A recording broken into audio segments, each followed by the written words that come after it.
Yeah, what up, Holmes? God, I hate you so much. I went to Tokyo. I'm cultured now. Hey, Cross-Examine episode 126. We are back. That's Matt. That's Justus. I don't know why I said that's Matt. So I'm Justus. That's Matt. Yep. And we went to Tokyo on there, but that's not what we're talking about today. Maybe we'll talk about it then. I don't know. Probably a separate thing on there. Hey, we're back. We're going to finish our winter 2023 anime show list. And we're finishing all of them. 1, 2, except 3, 4, 5, 6, 7, 8, 9, 10. Yeah, we have 10 shows we're talking about today. A lot of them have 4 episodes, and a lot of them have 2. I don't think there was a single one that had 1. So there was... No. I think most of them had 4.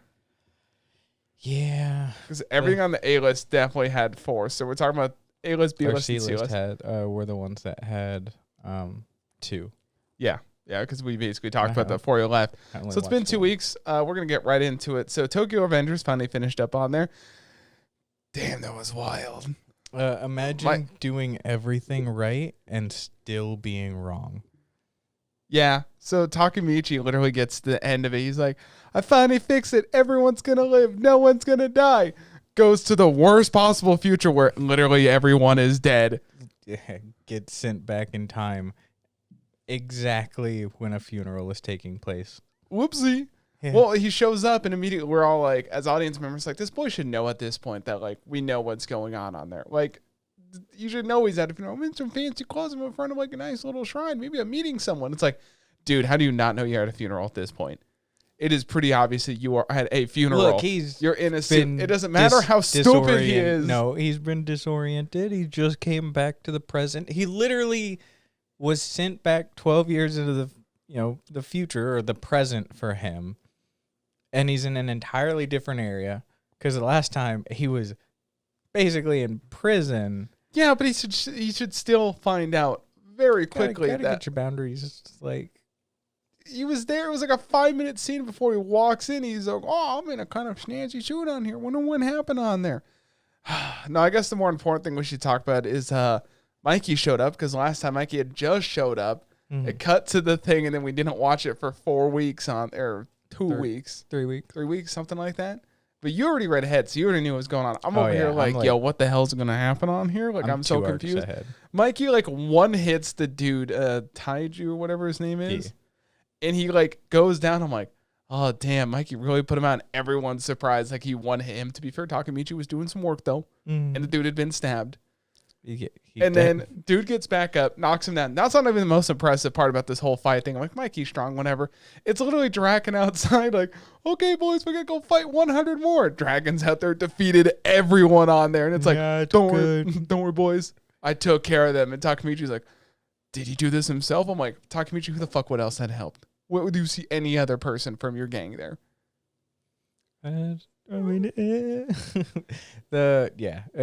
Draken's a badass. There is always that weird reminder because you're seeing people like Draken and the second captain, the one who died. What starts with Mitsuya. Sorry. Some people came prepared with their laptop. Yeah, I don't have enough tabs, and I had to work. What do you want from me? You took a month off of work. I earned that vacation, goddammit. They've got tattoos on the sides of their head, and it's like, that fucker's 15. That was first of all, it's like, who tattooed this boy? Mm-hmm. Second of all, I mean, to be fair, they did the same thing with Draken. Yeah. Literally they'd spent like basically a whole half of an episode, like, we're going to visit the Twin Dragons. Twin Dragons, baby. And it's like, wow, this is cheesy. Then they get their tattoos. I'm like, wow, this is really cheesy at this point. Mm-hmm. Because they never mentioned that Mitsuya had a tattoo before that, right? The side of his head? No, because he grew it out because Draken was like, yo, you can't, that's mine. Yeah. I paid for it with that food. It's like, what a bitch. Yeah. There's just that one thing where it's like, this 15-year-old whooped 100 people's asses. Yeah, the problem with they have the anime problem where everyone's like, they draw them like they're 25 or something. It's like, the kid's like 15 on there. Yeah, I think like Taiju's like 19 or something. Dude, they had a pretty sad, they had a pretty sad moment in the anime on there when Mikey's like, yeah, I was just going on a bike ride thinking of my brother and Baji on there. I'm like, oh, it's kind of sad. And then Baji led me here. It's like, okay, so chill the fuck out. I had a feeling I needed to be here. It's like, okay, man, the dude got stabbed. You know, whatever. Well, I mean, look, you also find out later that he's got like a charm, and then he rides his brother's bike. So it seems less crazy. The like, CB250T. Okay. The $5,000 on eBay right now. Sorry. Kick me, asshole. It seems less crazy once he starts explaining a little bit. Also, they 100% show later the phone call of Mikey's sister going, "You bring Takemichi to Hina's place right the fuck now." Yeah. And they're like, that was definitely his bike. We should go back this way. So it's, yeah. In the end, it seems way less crazy than it actually was. Also, the whole story of the bike, super crazy. Yeah. Yeah, I found this part. Engines in the Philippines. Dude, so the Philippines is a pretty big anime community, and they get shit on a lot because they pirate a lot, which is why a lot of movies don't go there. Bless their hearts, you know, they're diehard fans on there. The minute they said that, like, literally fucking anime memes, which is plastered with, like, patriotic, like, things Mikey about the Philippines. It's like, chill out, dude, chill out. They mentioned Philippines once. Like, my brother went on... Dude, those engines are not light either. My brother found 2 engines in a giant pile like twins, and he brought them home. I'm like, that would have been expensive as hell. Like, you could have just bought that engine. Expensive, and like, he was just in a rundown fucking building. He had to take 2 trips, right? Yeah. You're not carrying both engines back. If he's as strong as Mikey is. Wasn't that strong, though. They pointed out. Listen, first of all, everything else in that building. Takemichi. Everything else in that building rusted through. There were literal gears that had been rusted through, which means stuff had been sitting there forever. Second of all, the engine was just there. Oh, I just had to dust it off a little bit. It's like bull fucking shit, dude. I mean, if it was recently thrown out. Your brother bought that in a shop. He brought it back home and just made up a story about the Philippines. Your brother did not go and find those engines in an abandoned garage. You don't know that. Yeah, the likelihood of him, a man randomly wandering through the Philippines, randomly finding a warehouse, randomly finding 2 exact engines in a pile not rusted through. You don't know that.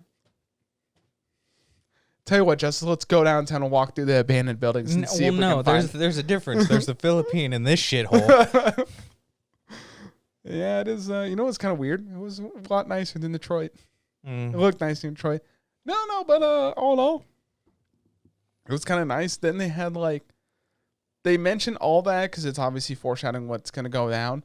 Yeah. Takemichi runs into Mikey nowadays. And the dude totally got shot in the side of the head, but then they're like, no, he's just kind of like, it's like a bigger graze on the head. And he slowly was bleeding out. It's like, no, that bitch got shot through and through on the side. And they cut to him laying down talking. He's like, oh, Takemichi, your hand's so warm. And I'm like, that dude should have been dead on the spot. You don't get shot through the head. Man, stuff ain't adding up in the story, man. It's starting to fall apart. Like fictional anime, even movie trope where it's like, nah, they got time to talk. It's okay. That was exactly his quote. Mikey's last words before Takemichi's like, we need to go back was, Takemichi, your hand is so warm. Mm-hmm. Look, Mikey's a troubled individual. He's real strong. He can take a bullet to the side of the head and bleed out for 10 minutes. We're going like, oh, Takemichi, what went wrong? Oh. Mikey did kill everyone. That was the whole thing with that. Chief, you fucking best home dog ever. Literally, gun to his face. Doesn't care. Yeah. Always thinking about Takemichi. He's like, go Taka. He's the type of dude to kiss his homie goodnight. Chiefy confuses me because he's like, yo, Takemichi, we're friends forever. Then 10 seconds later, yo, Takemichi, you're fucking stupid. That is a perfect best friend, right? No, it's like he sets him up to be stupid. He's like, yo, you're kind of stupid on there. It's like, you're both stupid. They're both idiots together. I mean, they both definitely are, but not that anyone cares. Hina and Takemichi did get back together again. They did. And then he took Takemichi's got his ass whooped. And then then they went on a date for also mom's in their ring, literally on the balcony. She's like, looks like you lose this one. If you try to interfere again, she'll never speak to you. I did write down, so at the end, because it was like a New Year's thing, and that's kind of the final card. They kind of left it kind of on a happy note on there.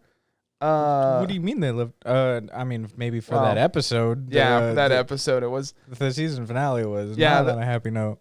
I mean, I'm trying to find out. It actually said on the card, like someone translated on there. I can't remember exactly what it was because we have to watch it obviously on Hulu, which is stupid in so many ways. Mm-hmm. Like it would reset every like 2 seconds on there. No, I can't find it. You just get the right. Oh yeah. You talk about the last stuff that happened. Hey, so we cut randomly to Yokohama, and these really cool red-coated like gang members. Yeah, of course, Kisaki's like joined them and brought all the because Kisaki got kicked out. Yeah, he got kicked out, and then he joined another gang. Brought Hanma, all of Mobius, and that one Angel one that he was already head of anyways.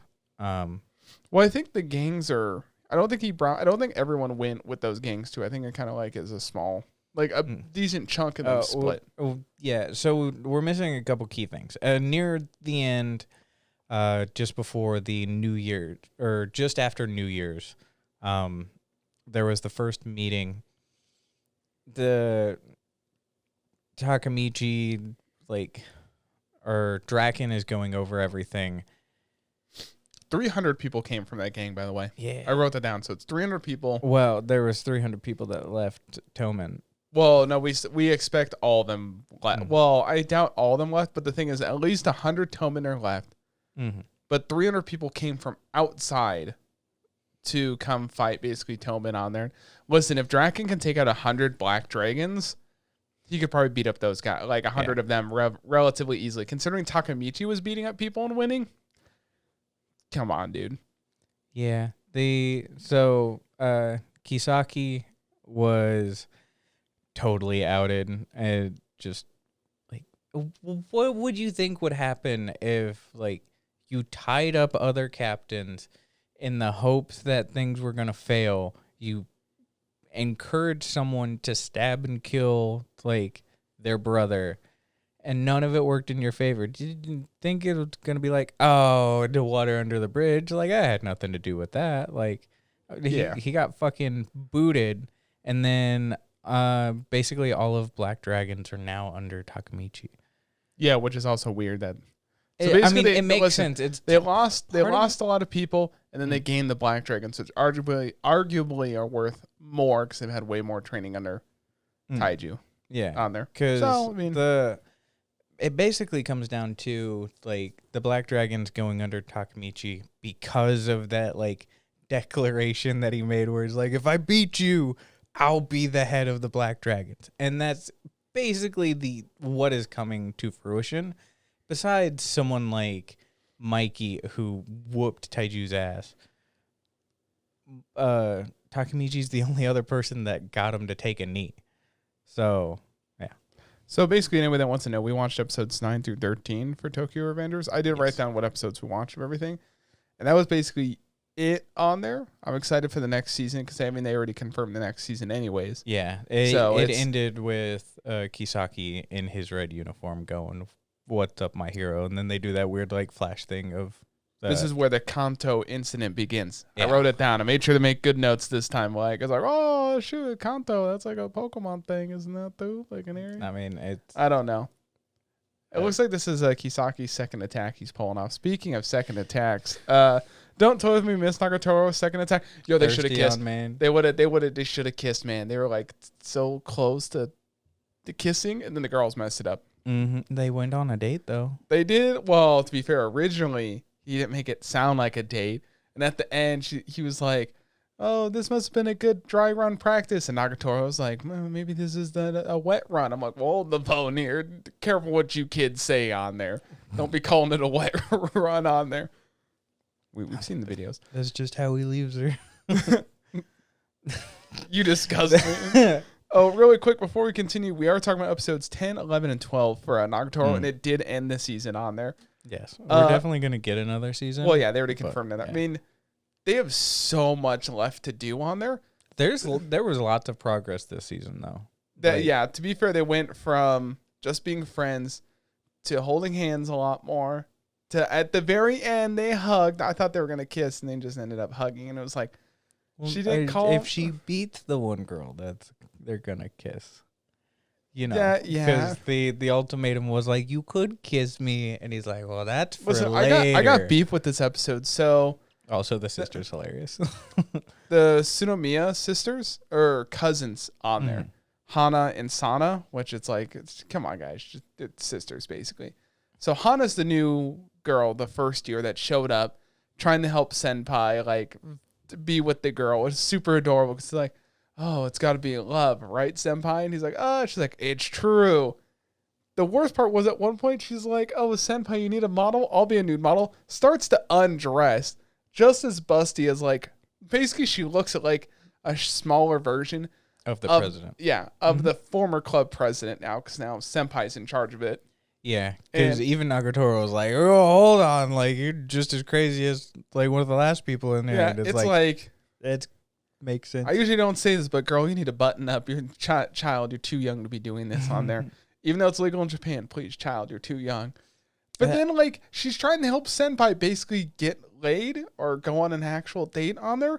And there's a point when they're, like, on a bike. They do first of all, they do, like, the stupid Akira thing when they'll, slide the bike sideways.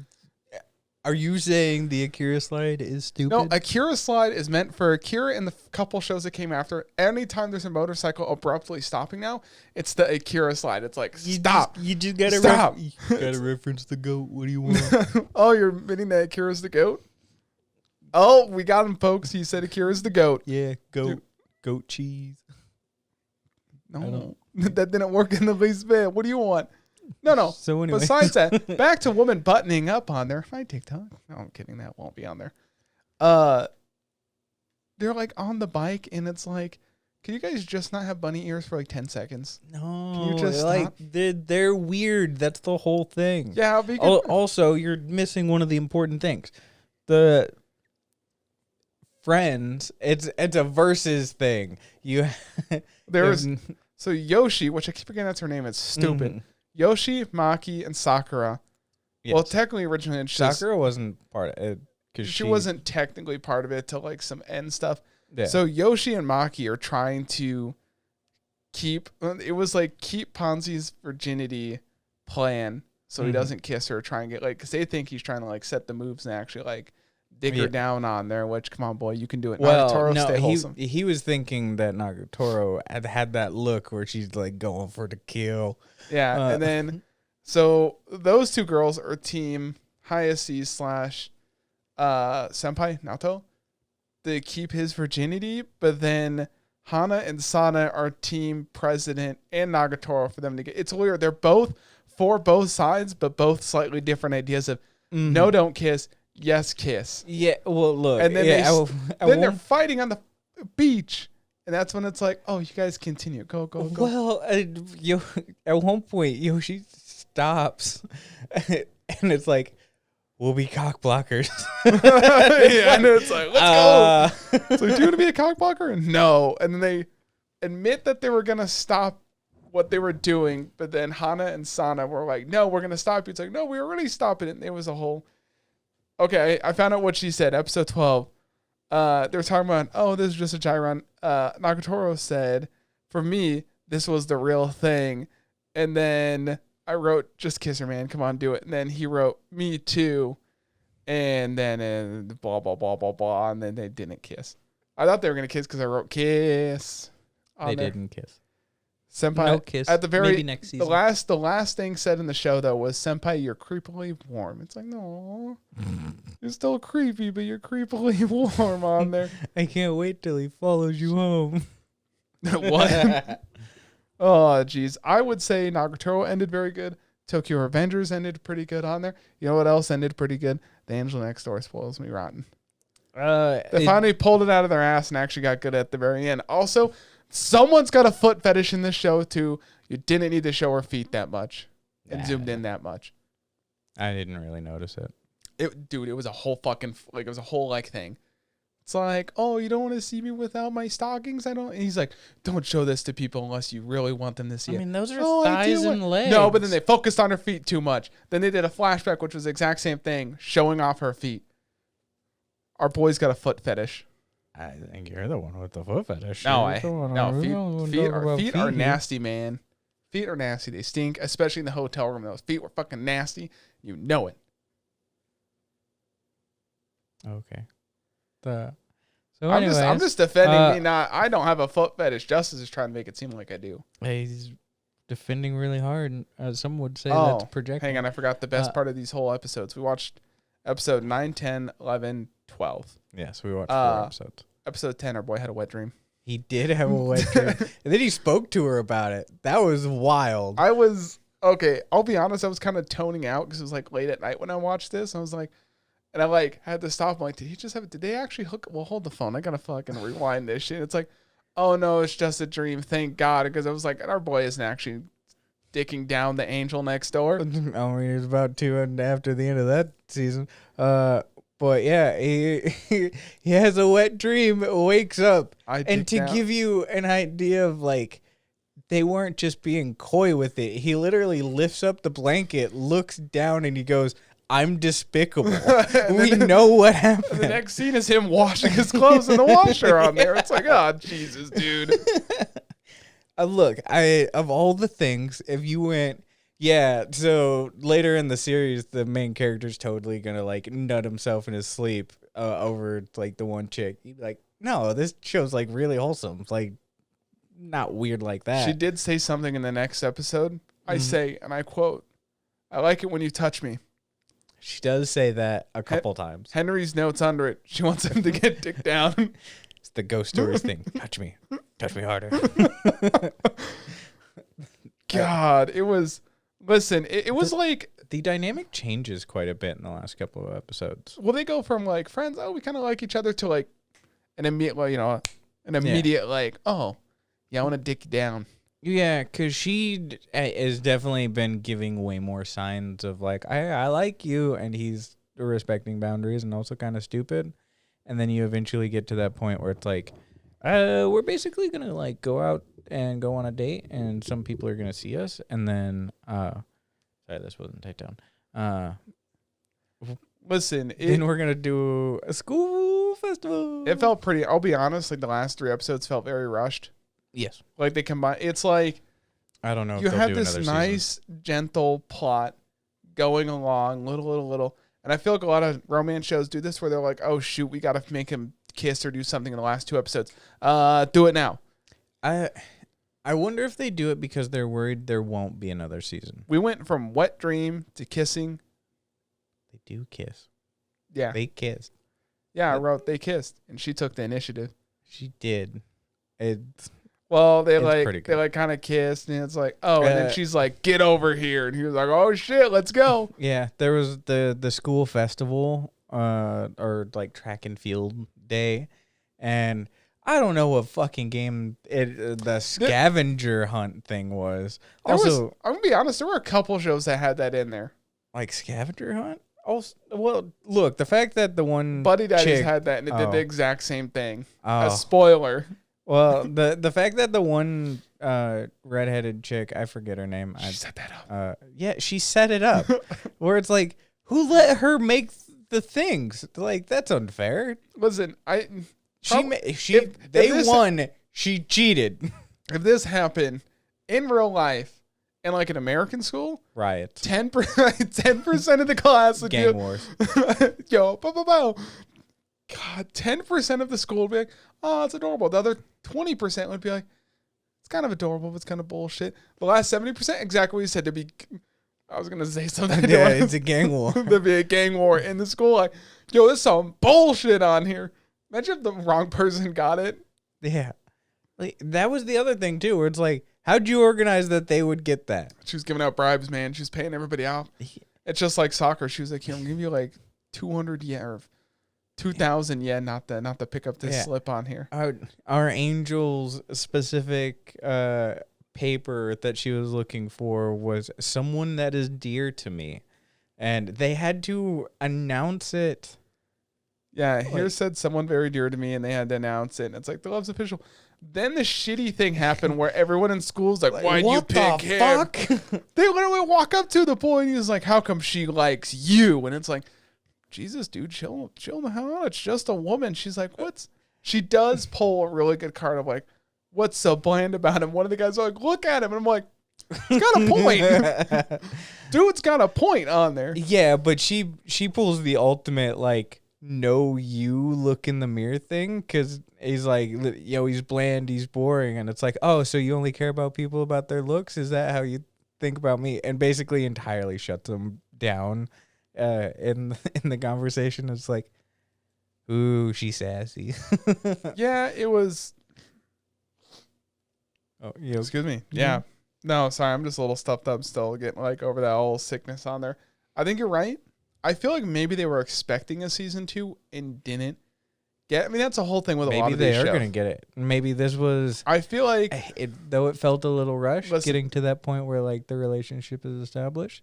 And then they should just leave it how it is. Relationship. They should just leave it how it is. It's good. What it's if over, it's like it's done? 10 years later and they're like, I'm gonna have a kid. You're a hopeless romantic, Justus. I'm just over there like, I want to see them have kids. Just lonely. And lunch. Why are you gonna make everything so depressing on there, dude? Listen. It was okay. I just closed the tab to see what its rating was. I forgot to check on there. I think it's like a 7.5. It was okay. I think it ended on a good note. Mm-hmm. He's trying to think of a shitty segue. No, I was going to say, would I watch it again? Probably not. Mm. I think it's a show someone's like, I just want like I just want like a random romance to pass the time. The Angel Next Door spoils me around. Boom. Watch it. Could they do a second season? Probably. Should they? I don't think they should. Mm. I think it just depends if they get enough Blu-ray sales, and I think pretty sure it's a manga. It is. I don't think it's a light novel. I think it's just a straight up manga. I'd have to double check on there. I mean, there were definitely manga versions because we saw that while in like anime. Never been to Tokyo. Shut up. No, I got you in 4K, motherfucker. Well, I've been. Oh shit, that's right. Sorry, we forgot to even mention Nagatoro. Nagatoro, I think it was a good season. We need to make like a My Anime list, like cross-anime list, so people can see kind of what our rating is. That's something we'll get on. I think Angel Next Door spoils me rotten. What would you give it? End of the season, out of 10, what would you give it? I'd give it like a 6. 7. It was good. Yeah. Because 6 is on My Anime list is fine. Yeah, it's just fine. I thought it was good. It wasn't great or really good or anything like that. Nagatoro I'd give like a 7. I think I gave that one a 7 too. Yeah. I kind of want to give it an 8. For different reasons. Yeah. I want to give it an 8, but it's like, nah, it's definitely 7. Yeah. And then Tokyo Revengers, I give a solid 8. I want to say like 7.5 almost. Yeah. I think I also gave it a 7. Like it's good. The problem with Tokyo Revengers is the first half, second half, really good. Nagatoro was like kind of good all the way through. The Angel Next Door had the same problem with Tokyo Revengers, where I think the beginning was kind of meh, it's your average, whatever kind of love story, and the ending was like, oh, it kind of got good, but they rushed it. Tokyo Revenger's biggest problem, and look, it makes sense because this entire arc, they censored the swastikas. Well, it's not a very long arc. Even for 12 episodes, it feels padded, right? Yeah, it feels like they stretched because they were inside the church for like 4 episodes. Yeah, 3 or 4 episodes. So that's where it kind of falters. I get why and where they left it off where they did, because once they finish that arc, moving on to kind of one of the more final arcs, it's where shit gets real weird. But like, Takamichi Dick Sounds Chifu, it's a whole weird thing. I can't even say stuff. Yeah, that's the problem when you read ahead, man. I'm sorry. Maybe you should wait like the rest of us on that. I read that shit 2 years ago. What do you want from me? I'll be honest, I'm probably reading ahead to your eternity. I gotta find out what happens, man. They're in a fucking city. Clearly, he's gonna have some boba. Apparently, what if it's not boba this whole time? Maybe it was like the souls of the dead. Ooh, that's how it gets. Soul nut. Speaking of nuts, Buddy Daddies. God. I'll admit, I'll say it right now. Buddy Daddies. Worst show. Probably the best. One of the best shows of the season. Wow. One of the big underdogs on there. Oh, underdog. First of all, when we get to our anime awards in the end of the year, we need to like structure some of that now too. I would argue this is probably the best opening theme of the season. as far as what the sound is in the story. And then the end, it's like when you watch an opening, it should like kind of give some foreshadowing what's going to happen kind of in the show, or like shows you kind of some key points that happen in there, maybe not necessarily in the right order. Buddy Daddies did like a real subtle thing. I don't know if they meant to do it, but you're watching it's like, oh shoot, I kind of see what's like where this matches up with the show within. I mean, they definitely meant to do that. You have to draw it. Well, yeah, but I know you have to draw it on there, but it's that means everything that's on there is with purpose. Well, I don't know if I mean like, they directly meant for it to translate, or they're just showing the characters and it's just kind of how it worked. Besides that, on there, big things that happen. So Ray, he's our kind of like black hair stylish one, and he killed himself. Kazaki, no, he shot himself in the arm at one point. Literally, his dad is the head of this crime syndicate. New hole. Shut up. So his dad's in charge of this crime syndicate, and at one point, Ray was gonna leave with the deal of you won't harm Miri, which is the kid they're taking to Earth, or Kazaki. Mm-hmm. And then he's like, no, you can have no attachments when you join this syndicate. When you finally take over the family, you should have no attachments. You can be, cold-blooded like me. So then he basically orders a hit to kill Miri, Kazaki. But what had happened within these couple of episodes is Miri's mother had finally come back in her life. Mm-hmm. And basically her mother just kind of came back at a real inconvenient time. Because Ray and Kazuki were like, oh, basically we're just going to have Miri forever grow up. They're having all these plans. And the mother comes back to take Miri back, and they can't do anything about it because it is her mother. Miri kind of wants to live with her mother, and she should be, so they give her up. Then they find out, they're going to kill Miri. So... That seems really contradictory, by the way. What? The dad of the crime syndicate telling his son, no attachments, so you can take over my business. Or it's like, I don't know, man. Seem pretty fucking attached to me. Yeah, well, that's how the family runs, blah, blah, blah. So then Ray warns Kazaki about it. Mm-hmm. Then he goes to save Miri because Miri's living with the mother. And the father, take that out of your face. Be more professional. Oh. Fix yourself. The worst part about it is, so obviously Miri's mother, giant piece of shit, she was basically a singer, and she didn't become world famous because she blames having Miri as a kid. That's why she kind of gave up the kid, blah, blah, blah. Mom came back. There's other background stuff. It doesn't matter. But she does redeem herself at the end. She only had one kid. She didn't sleep around. She's with one man. I mean, whores cannot only have one kid. What? What? You got one, whatever. I mean, look, what this whole thing is they hit you with like another flashback. I didn't realize at one point there was an 8.5 episode, which basically just a summarization of everything. And I was like, oh, I'm glad I waited this long to finish it because that would have been a week of just nothing. Miri's mom, like, opens the door, sees the guy with the gun. She gets shot, and this dude, they don't even have him on here, which is weird. He collects last words, which is kind of his stick. He's like a hitman, but like he likes writing people's last words down. And she gets shot in the stomach, and she's obviously bleeding out. The first thing she does is not worry about her own life, goes to like make sure Miri's safe, like keeps the door shut, and the guy's gonna go kill Miri. Kazaki shows up, fights the dude. Stuff happens. Kazaki gets shot in the shoulder, but Miri's safe. The dude kind of runs away on there. Pussy. Well, the police are about to show up, so they do that. Kazaki has to leave Miri's mom there. And Miri had just gotten her mother back. Miri was asleep this whole time on there. Well, that was kind of the thing. She's like a super heavy sleeper, which they established earlier in the show. They had suppressors and stuff, even though it'd still be loud. Leave me alone. And the sad part is she's leaving. Miri wakes up. It's like, where's mom? It's like, oh, your mom went back on another trip again. And Miri's like, oh, I just got to see her again. It's like, oh, why are you doing this to me? And this is getting real sad on there. So does mom die? What? Does mom die? Yeah, mom is dead. She had bled out when they were leaving on there. Fuck yeah, new hole. Yeah, mom, what were they saying on there? I wrote down what she said on there. She said something to Miri. She was like, it was like her last things on there. She was like, I hope she lives a good life. Maybe she'll be a dancer or a singer or whatever it is. I mean, basically that was like kind of thing. Like, I hope she, lives a good life, go with her. Because Kazaki's not actually her dad. Mm-hmm. I mean, you kind of find out he just kind of takes over. Or she points out that he's not even the real dad. So that's why he had to give her up. God, I can't wait till she's like a teenager and she's like, "You're not even my dad." Well, Miri never finds out. Just besides that, I forgot we skipped over an important thing. There was another your mom's a whore. There was a field day thing where it's all kids and super adorable on there, like Miri's practicing and stuff, blah blah blah. At one point, Kazaki tells Ray, "Hey, I need you to secure the best spot so we can take photos and no one will be there," because he's like, "That's what all the moms are raving about, right?"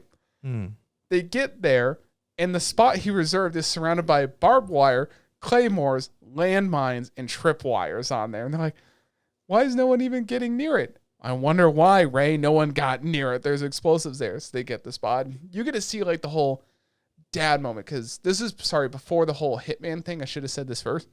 Ray is still thinking about his dad saying, you need to lose all attachments. So before he went back to his dad, Ray's thinking, oh, I'm going to have to leave Miri behind, and he's starting to have fun because Ray never used to go out of the house. He never used to not play games or blah, blah, blah. He'd only train. And during the field day thing, Miri is like in a race, and then like she's like winning, and Ray's like cheering. He's like, oh, do it, Miri. You can do it. Then he starts shouting, you can do it, Miri. And she gets too excited, trips. Ray's emotionally destroyed because he's like, she lost because of me.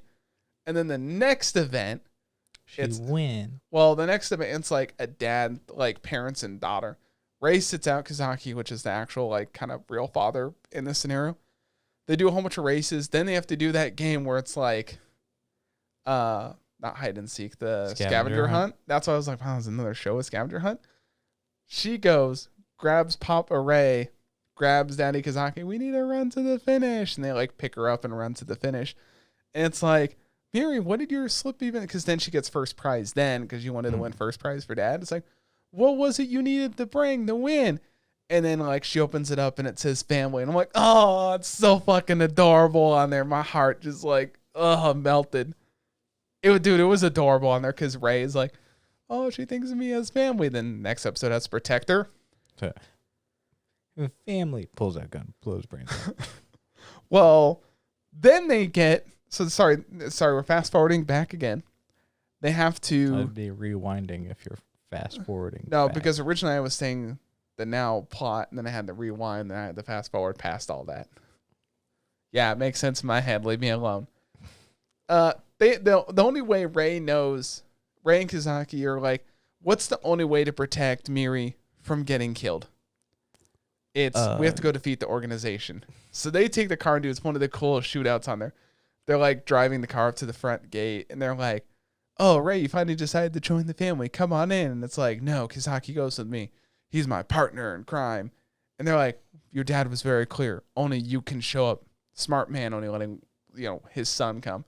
They beat up all the guards at the front gate. They take the shitty fucking Fiat car, break in through the front, bullets going off. They like park the car at the front gate, or basically the engine dies. They're fighting inside. Now you realize in this, they don't kill a single person while doing this. Like, since they kind of... Is this some of the, like Horse recoil special bullet shit? Or no, they're like shooting them non-artery? Yeah, basically. They're like shooting them in the leg. At one point, Kazaki has like a MAC-10, walks up to a guy and shoots him in both legs and keeps going. I'm like, dude probably did bleed out, though, like, honestly. Then they fight... If you hit here, you're still really fucked. Yeah. Well, they start fighting, so they show, like, they get up to the second floor. They're fighting basically the last guy that's left, right? And it's the assassin dude. He's like a big, kind of like big Russian kind of dude. They're fighting him. They take the fight, like, fight goes back, forth. They go in the kitchen. Kazaki gets hit in the arm. Then he gets shot in the leg. And, like, the cool thing of, like, the assassin's like, give me the last words of Miri's mother because I never got to collect them. He's like, basically, not today. Pulls out the propane tank behind him in a lighter, sets it off because 2 episodes ago, Ray threw him his lighter. I'm like, they thought this through. Ooh, a callback. And then, yeah, basically, Ray shows up. They shoot the guy once. The guy's in their room. Whole propane blows up, and then the guy catches fire, and then he's reaching for the book with the last words. It's not a thing. What? He said that's just not a thing. If you shoot a propane tank, it's not going to do anything. Well, there was propane. He lit it on fire, and then there was a hole. I mean, if it's already burning, but even then, the propane tank isn't going to last very long if it's already burning and shooting flames. Yeah, but it was all in the course of like 2 seconds. You're expanding a whole bunch of gas that's already lit. It's a gas line's hooked up in the house. What do you want from me? And yeah, I mean, it was a cool last fight on there. He shows up to his dad's room, right? And his dad, they both have guns, and he's like, "Why can't you just be part of the family?" Ray's like, "I already have a family." It's like, I'm gay. No, he's not. He's very much said he's interested in women on there. Yeah, prove it. I mean, Kazaki is definitely proved down there. He and his dad, he shoots, he hits his dad. His dad doesn't hit him, makes it look like Ray got hit. He's like, "The only reason why you want me back is because I'm useful, right?" And his dad's like, "Yeah." So Ray takes his gun, shoots himself in the arm on there. Because his arm, he has like really good shooting skills with his arm. Oh, okay. Shoots himself in the arm, and his dad basically almost shoots him in the back when he walks away, and he gets that fatherly moment of, "I can't kill my own son." Puts gun down. And then, damn, sounds like motherfuckers got too many attachments. Yeah. So Kazaki's been shot like 3 times. Ray's shot himself once, got hit another time. Like they're just kind of tore up. And Miri's having like her Christmas recital on there, and you see earlier they're singing Silent Night basically, and like Miri's really good at singing like her mother. Gap? How do you have both a fucking like track and field day and Christmas stuff? Like that's spring to summer and winter. Well, it was like over the course of like a month, I assume. Because they already mentioned it was getting cold on there. But they feels weird. They managed to show up to Miri's concert at the end because Miri's like not really singing, kind of where he doesn't see dad. And they show up in Santa costumes that they had because basically one of the guys that give them they used to murder people in them costumes. Q, which is the guy that gives him like hitman jobs, basically packed him the suits, got him a Christmas present to give to Miri on there. Thought of everything ahead of time. Well, no, they're wearing Santa suits on there to surprise Miri. And then they're like, "Good thing he packed us these Santa suits because my clothes are soaked in blood." Miri shows up, then like teacher takes a picture of him, and then like earlier in the season they're like, "What does the mouse say? Cheese." And then take the photo. It's like cute for the kids. Then there's a huge jump forward on there. Real quick, that has to be one of the weirdest things. Because like you've smelled blood before, right? Yeah, tasted blood. Well, at some point, especially if people are covered in blood, yes, they're wearing outfits. But if you're taking a picture, at what point does someone go, "Why does it smell like rusted iron?" Just heavily everywhere. I mean, it's a it was like a gymnasium. A whole bunch of parents are packed in. It's sweaty. It's hot, probably. Yeah, but it's like blood has a distinct smell. I mean, they switched out their clothes for like the Santa suits. Yes, blood has a distinct smell, but it's still. You just said that it's like he said his suit was soaked in blood. It wasn't really soaked. It wasn't that much. It's a show, Justus. Leave me alone. So then it cuts forward, and you're the ending music's kind of playing in the background. I'm like, "Oh, this is the end of the season," and then you see Miri getting ready for the day, much older. She goes from like I think like a 4 or 5 year old to now a like first year high schooler on there, which is why you're like, "Oh, high school comedy." I was like, "Well, settle down." She goes downstairs and you realize, oh, they're like on a beachfront in a shop. It looks like, and you see Kazaki older. He's got more facial hair on there. Looks, not bags on eyes, but they add a little lines there to make wrinkles. it look. Yeah, not quite a wrinkle, but they make him look kind of older. And then you see Ray over there cooking, and Ray usually used to never cook. He hates cooking on there. He used to. Now he's cooking, making food for Miri. And they're doing this thing where they're showing photos on the wall of like from a kid to like middle school to like starting school. So it kind of like shows you some pictures on the. It's not like Promised Neverland where it's a slideshow.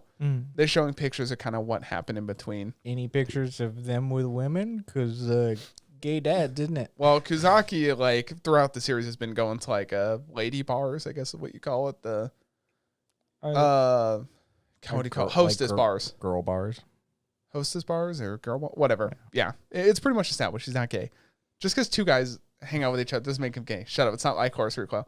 No, besides that, Miri. So you are saying like horse recoil is gay. You were saying like horse recoil is gay. It's not gay. Leave me alone. Mark horse recoil. Look, we're definitely getting into this argument again in 2 shows because like you said one thing and I ended up being right in that one.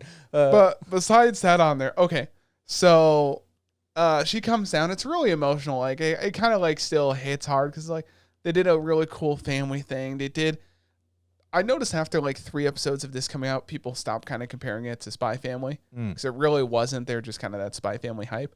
So Miri's downstairs like, oh, I like the food Papa Ray makes, which always kind of hits Kazaki in the heart because Kazaki makes like immaculate like gourmet food. Ray just makes stuff like children would eat, like bacon, eggs, toast, stuff like that. He makes breakfast. Yeah, he basically makes breakfast on there. Because Miri's about to leave for school and she has like a selfie stick, which I didn't think was that big. It stopped being big here. Still big in Tokyo. I'll tell you what, we saw that all over the place. It's like, okay, Dad, let's take a photo. And Ray's like, I don't want to do it. And she's like, come on, Dad, we haven't taken a photo with each other in a while. So then the last picture of the whole show was the picture she took with them. And they say, what does the mouse say? Cheese. It was sad. It was really sad. Leave me alone. It was nice. Was it sad or happy? It was happy. I cried a little bit on there. Pussy. What you listen, real men cry. Yeah, but I would say all in all, on my anime list, the show has an 8. I would give it an 8. I think it definitely deserves. I would give it a 6. Shut up on it. You give it a 6. You haven't even seen it on there. It was. I wish you would have, because I think you would have liked it a lot. It's definitely a show. Like when it comes out on Blu-ray, I'm buying it on there. I don't have to ask Right Stuff when they're at the panel. Like, hey, you guys get Buddy Daddies on Blu-ray on there? I mean, them almost certainly are. Are you guys done being sellouts on there? Sorry, I love you, Right Stuff. And please sponsor us.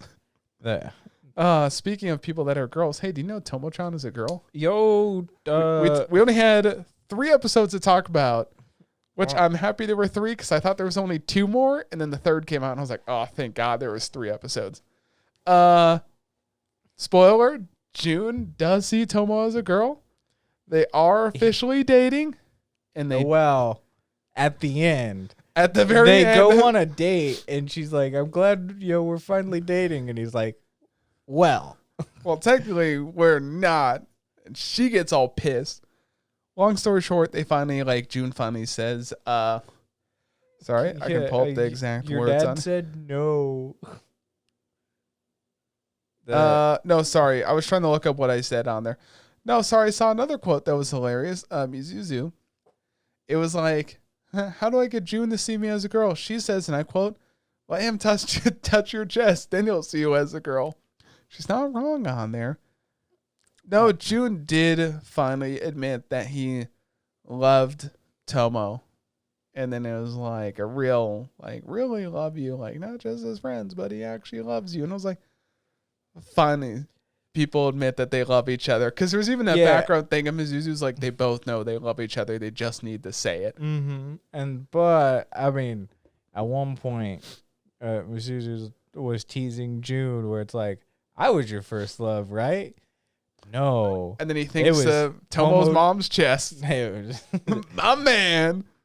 Was I first love? No, you weren't. No, that's also, so June did...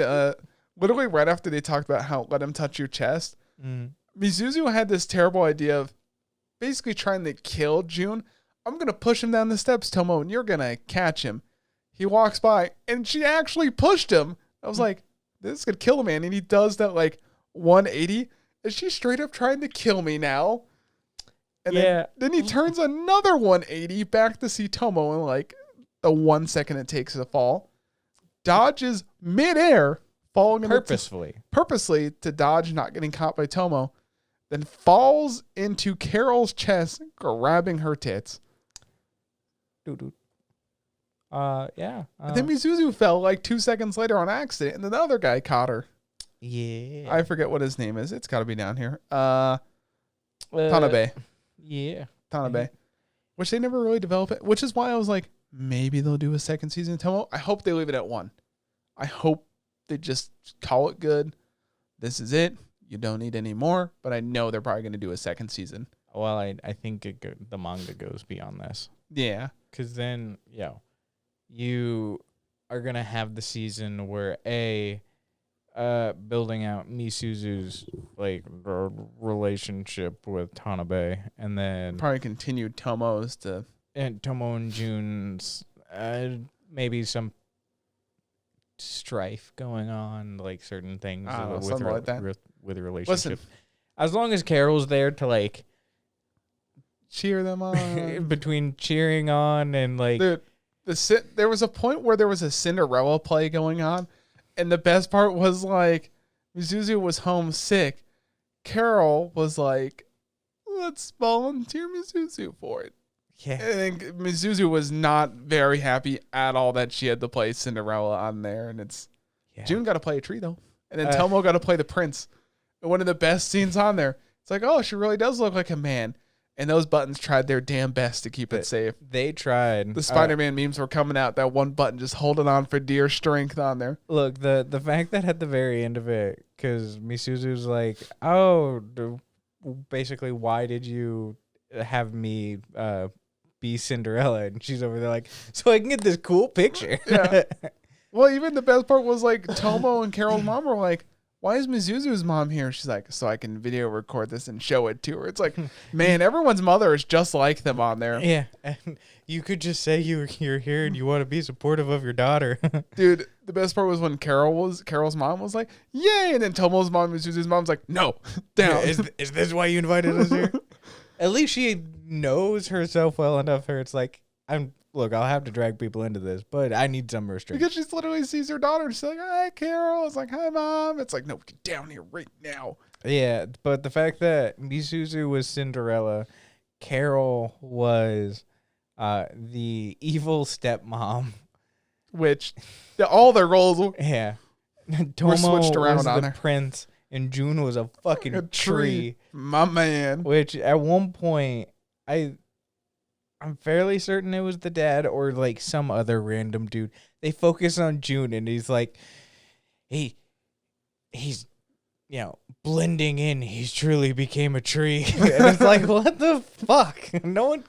See, the best part is even since we got to the end of the series, they were kind of re-showing some old characters, like the two girls that were kind of bitchy but now like Tomo. They're like, oh, Tomo, have these sweets for free on the house. June, and they're just like, Tuh.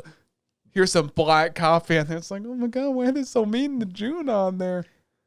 That was the same episode where basically June admitted that his first love was Tomo's mom's tits. I have the notes right here. I see mom's tits, and that was it on there. He took a screenshot. He had to get them plastered on his wall. Tomo's mom's tits. Also, the best part, you got to see Mizuzu cry. You did, and she held Carol's hand. They're willingly. They're real good friends. Oh, so they're good friends, not lesbians, but everyone else is a goddamn. Look, it's different. But I still stick with the fact that Carol and Mizuzu are the best characters of the show.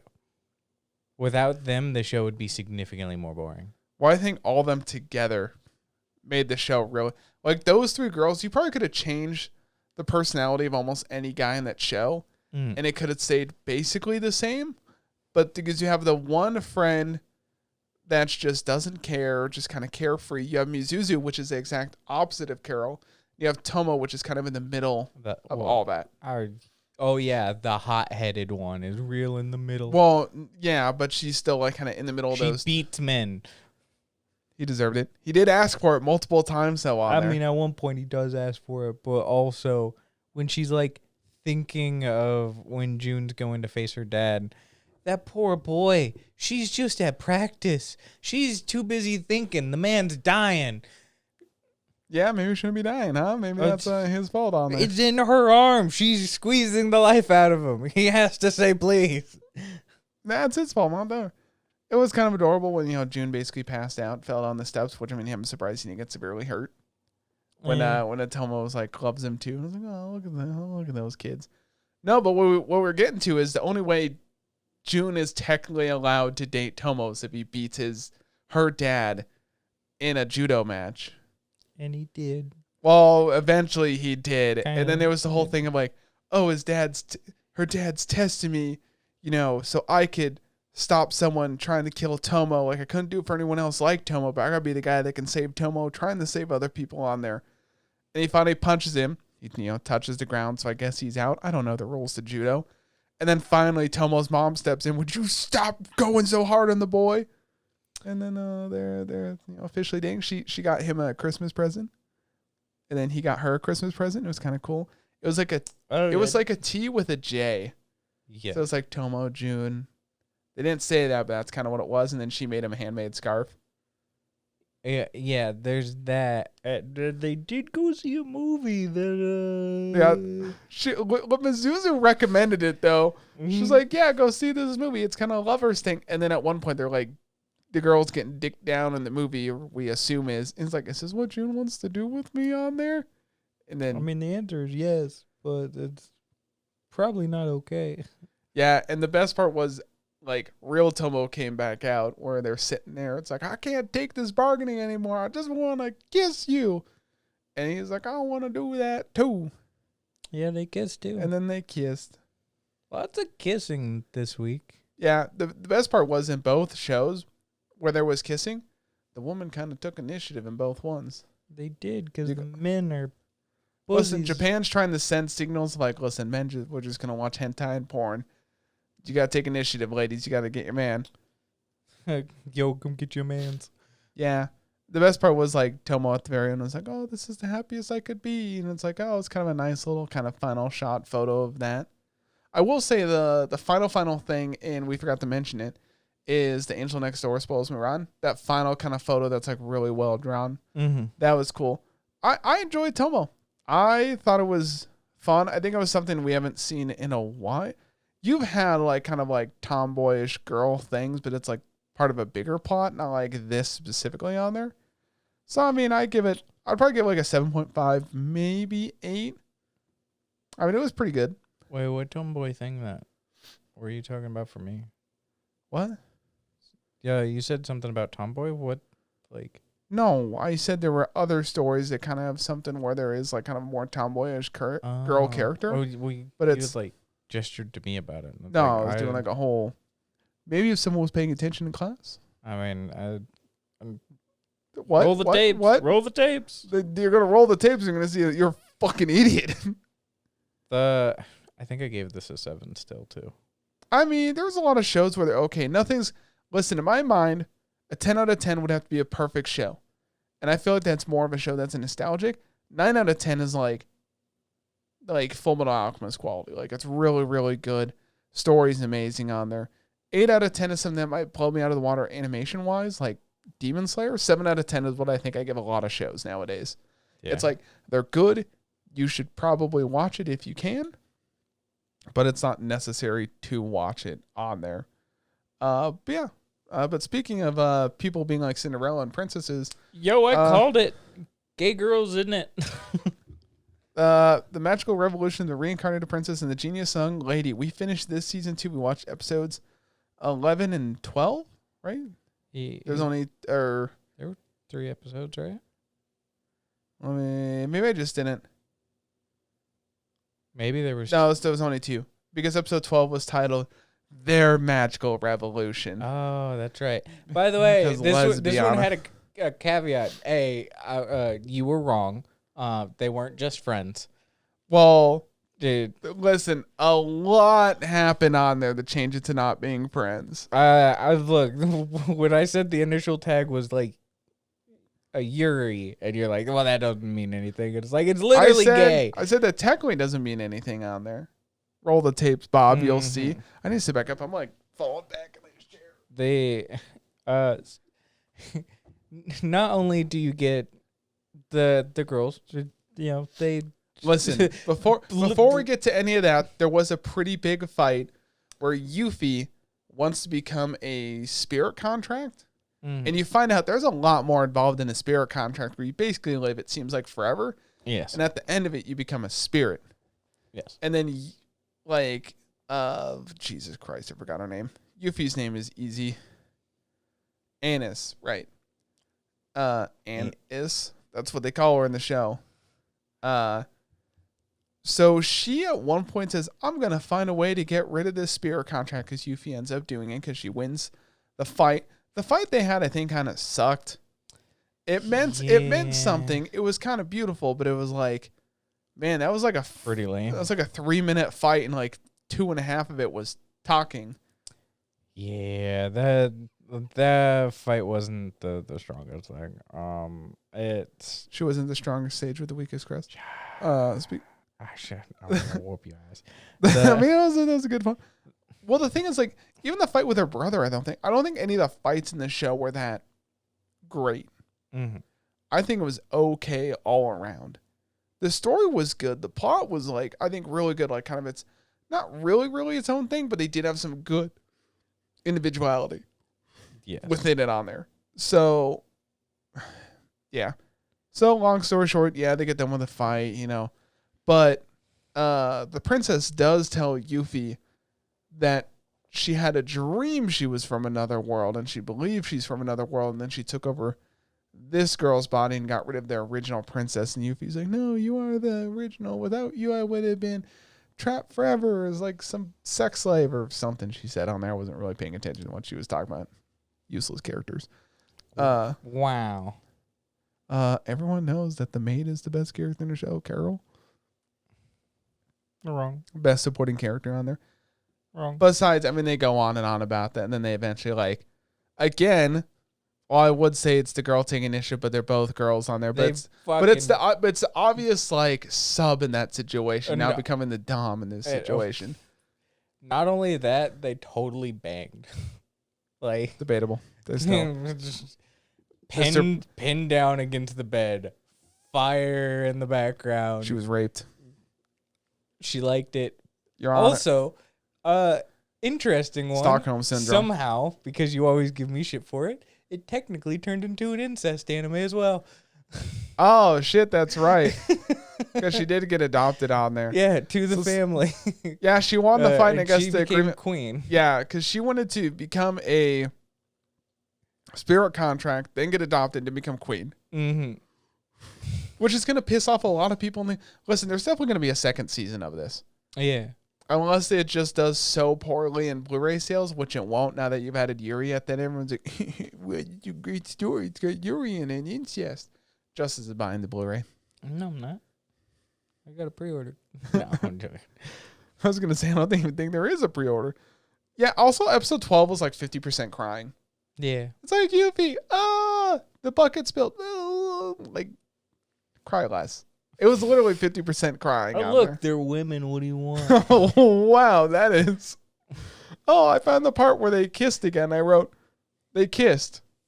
Subsection, whores. Subsection, lesbians. Subsection, oh, they're adorable. Subsection, keep it going. Subsection, don't peek through hand. Okay. Oh, then I wrote, yeah, she's on top of the kiss. Are they going to bang is what I meant. Nope, just kiss more. Yeah.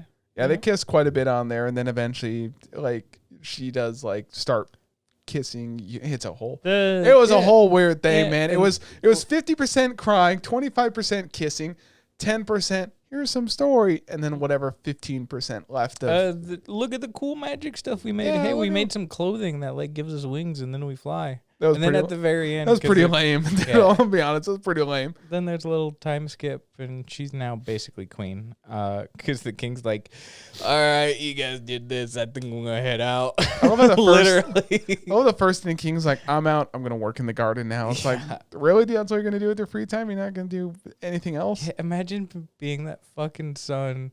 You mean to tell me I got exiled and none of us got this? Lame. Yeah, it was. And then Dad does that like peace meme. Like, I'm out. Also, the best part was it started with the story of Yuffie that was going to marry the prince and become queen. And at the very, very end, ends up marrying the daughter and still becoming queen.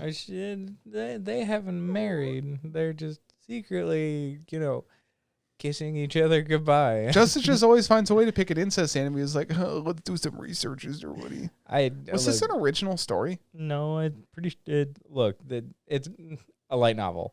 I was gonna say, yeah. I don't know what it was, and then I immediately went, oh, the name of the fucking thing it's a light novel. This has almost the exact same rating as a light novel. Light novel is a 7.8. This is a 7.57 on there. Not as popular as the other shows we watched. I would say if the last episode really didn't suck, I would have probably give this like a 7. I give it like a 6. I'll be honest, dude. It was okay. But when you get to the end of it, you're just like, oh, yeah, woo, lesbians. I gave it a 7. Woo. It was pretty good. Incest. I enjoyed it. You think there's a spy in the kingdom? Hey, speaking of spy classroom on there. You can tell we're getting tired because it's like 12:30 at night on there. So look, with Spy Classroom, I'll be honest, this show sucked at the end. Yes. Overall, the show sucked. It had like a few good fights, and that's about it, my dude. Yes. It looked very, very promising from the beginning. It actually, this is the other show I thought had a really good opening theme. Like, bum, bum, ba, ba, bum. You know, when it shows like everyone's. I gave this one a 6. I'm just gonna put that out there early on. Greta. That's about what I gave it to. About she 6. is very talented. Apparently, also still has a nice ass. That's right. They did show her ass again. And they do explain why. I like how they show her bare ass again, and they're like, "But you're supposed to be paying attention to the face because that's what we're talking about." Yeah, here. there was like, just why? It was a full ass shot again on it. Basically, they show off like she has a giant scar on her face, which is what it looks like, a chameleon thing. Oh, it's weird. It's like hardened amethyst on her like face in a scaly kind of form, and. The reason why Claus said she was beautiful originally when she was naked is because he saw her face. No, he saw that fucking peach. He was hungry. What is wrong with that? That's a child, sir. No, she's like 17. She's the one of the oldest. What country do you live in right now? The United States. What's age of consent in the United States? 16. Get wrecked, fucker. What is the socially acceptable age of consent, Justus? I mean, between certain adults, there's it's 18. Romeo Justus. And Juliet. That is a clause. child. Shut the fuck up. That's a child, sir. Legally, that is a child. My dad. I'm gonna have to censor this. Don't be going off your dad. I don't give a. I don't care what your dad did. I don't care what you or your dad did. I don't need to know about you and your dad, sir. This is a child. My dad was TikTok. 17 and my mom was 23 when he got married. This is a child, sir. 24. So and how old are you and how old is she? Oh, I was 6, or my dad was 16 when I was born. So it's like, it's whatever. How old are you, good sir? She's. How old are you, good sir? Submissive and breedable.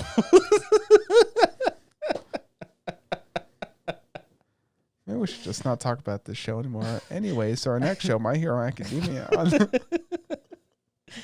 Look, this show was kind of boring, especially there near the end. Like, there wasn't a lot going on. Literally, the final episode. The first 3 episodes were so good, and then they just pissed it away for 9 episodes. At the very end of it, we spent like 3 episodes going over like, oh, Corpse, he's a big bad dude, and then literally gets trapped in a suitcase. They don't even have like a fight. Like if they would have showed the fight, it would have been better. And then the final episode is literally about a fucking meat pie recipe and how they con a guy, giving them $1 million. This is greenlit for a 2nd season. We're watching it. You're watching it on there. We are watching this. You're making an executive decision about that. I'm making an executive decision about what we're watching next season then. Oh, you already do that anyways. Shut up. Yeah, almost all my picks are perfect. No. Who you picked what did you pick? You picked My Stepmom's Daughter as my ex? Trash. It's pretty good. Then you picked the Square Enix one. Oh, that one. That was really trash. You dropped it. It picked up. I mean, I didn't say it was good. I said it picked up. Yeah. Just because it goes, and then dies doesn't mean it's good. Well, people were excited for this one. I only pick winners here. Really? Yeah. Only winners, huh? Yeah, I pick winners. Like you only suck wieners. No. Sorry, I got nothing else to say about the show. It sucked, man. I'm being honest. Like, if you were to tell me, listen, I guess not sucked, but unless sounds like your mom, right? Yep, suck. Okay. Jesus Christ. So, if it were to get a 2nd season, I think they need to speed it up. Yeah. Don't take so long. Speed it up. Either that or, I don't know, give the girls more time to shine, but like... What they should have done they should have focused one episode. There's a couple of those girls that like barely had any level. The disaster girl, she had like... Maybe if you compiled it together, like 5 minutes. The last scene was like, "You're gonna betray us, aren't you?" And it's like, when the fuck did that happen? Oh, the big boob girl. Yeah, there was like an after credits thing, and that's the end of it, man. It's like, that's the horror one. Why is the horror one betrayed? Yeah, and they're like, I know why. It's drugs, but there's a second season. Oh, how do you know it's drugs? Because she's a whore. Clearly, whores and drugs go together. Wow, she's not actually a whore. She just pretends to be a whore. Oh, she's very good at it. If you're good at pretending, you're good at doing it normally too. Yeah, you're good at pretending you're rich, but are you rich? No. Oh yeah, rich. You like the paint on my boot? Yeah, thanks for wearing your shoes inside the house. Yeah, you wore them for most of the living room. I don't want to hear it. I wore mine most of the living room? Yeah. No, I took mine off when I got in. I didn't. Yeah. No. Mine were off when I got in. Besides that, NieR top. That's not an man. We're gonna have this fight again, and it's gonna be blood this time. Hey, Inspector Season 2. Oh, that's right. You have Inspector you want to talk about. Hey, you know that show? Don't worry, I'm gonna speed run through this. So the last time we left, did she get hit by a car again? No. There was such a funny scene. Just no. So with the last time we left off, she was basically sitting around. One of the boner cousin. No, that's him. He just like, they're both immortal. It's whatever. If they die, they can see in the future. But they're still cousins that want to bang. She wants to. The cousin Rika wants to bang. Your Honor. Incest. We both wanted to watch this one. Whatever. No, you wanted to watch this. You dropped it. That's not. So they were sitting around because this dude had a spirit kill his wife like 23 years ago. And they were trying to figure out a plausible outcome that doesn't involve like the supernatural. It's basically 2 episodes of going around doing some theories. Eventually they come up with one where it's like, no, she actually killed herself because he pressured her into doing it. And that's why he killed his wife. That was the plausible deniability fake story that they conjured up. And at the end of the day, it turned out to be like, no, actually, the daughter really did kill her mother. Because the fox spirit that was supposed to have killed her was waiting in the shadows, and the daughter got to her first. And then he was like, well, shit, I can't get what I want if she killed him, or killed her. Mimicked her voice and yelled that, like, that guy, like... yeah, that guy. That guy that stabbed me ran that way. So instead of, like, oh, the woman, because that would have made it way more, like, conspicuous. Woman did it. Knew it. So, yeah, that was kind of the end of that. And then the last episode was literally, like... Our main girl was just sitting there eating eel in a restaurant. Yo, eel's pretty good, dude. Hey, don't knock it till you try it. Yes, but unless it's not focused around her. 3/4 of that episode is actually the 2 people sitting in the restaurant on their lunch off to the side. Where they're like, oh my God, look at her. She looks like a doll. Why is she here? Why is she by herself? Who just naturally eats eel like this? Because apparently it's good for like fertility and stuff. That's why she went to go eat, because she wants them babies. That's literally the entire thing. I think the quote at the end of it was like, you can be rough with me tonight. Have you ever thought, Justus, maybe you just shouldn't watch a show? Have you ever thought about not speaking? No. Yeah. Then neither have I. At one point, because a guy like has a bunch of bags under his eyes, really disheveled. His friend's like, average Japanese businessman. In the process of like them eating, and it's like, man, this food's good, but really, why is she here? They're really focused on why is she there? And the friend goes, so you killed your wife, didn't you? And we're like, whoa, hold on here. And he's like, why would you think I killed my wife? His wife died. At the end of it, he's like, it turns out that he did fucking murder his wife. And he was treating his friend to one last good meal before turning himself into the police. Oh. And while she was there, because she's the goddess of like wisdom and spirits and all of that, the wife's ghost like came over and was like, hey, he murdered me. and like spilt the beans. She told me she has that good usi. No. Yeah. No. Whoa. Maybe. Well, at one point, Spector he's talking. He's talking about the like weight on his shoulders, where it's been crushing that he hasn't been able to sleep at night. All of that. That's why. It's his fucking fault. And it turns out that it's actually the wife's ghost, where it's like literally just crushing him. And she must have been a pretty big. No, it's just that as a spirit, it's sitting on his shoulders, like the weight on your shoulders. Is she like sitting like this, or she's sitting just like a blob, this? Man, it's just a blob. It's not like an actual person. Hey, that was a lady. You don't call her a blob. He murdered her. She's not sitting like this. Maybe she's into that. What? The craziest kink. But at the end of the episode, basically the husband, where he's like, yes, I'm gonna turn myself in. The guilt of that, like it, and the realization that I just need to do that is going or has been helping with that weight on my shoulders. And that's when our main girl basically goes, oh no, it's an actual spirit. Here, you can tell. And then the wife like applies pressure on his shoulders, and he's like, fuck, I'm screwed. And she's basically like, she'll never leave you. Oh, no, even when you're in prison. And just fucks off, and that's the end of the episode. Does he kill himself? No. Wow, pussy. But yeah, that was one of those like, that's kind of dark.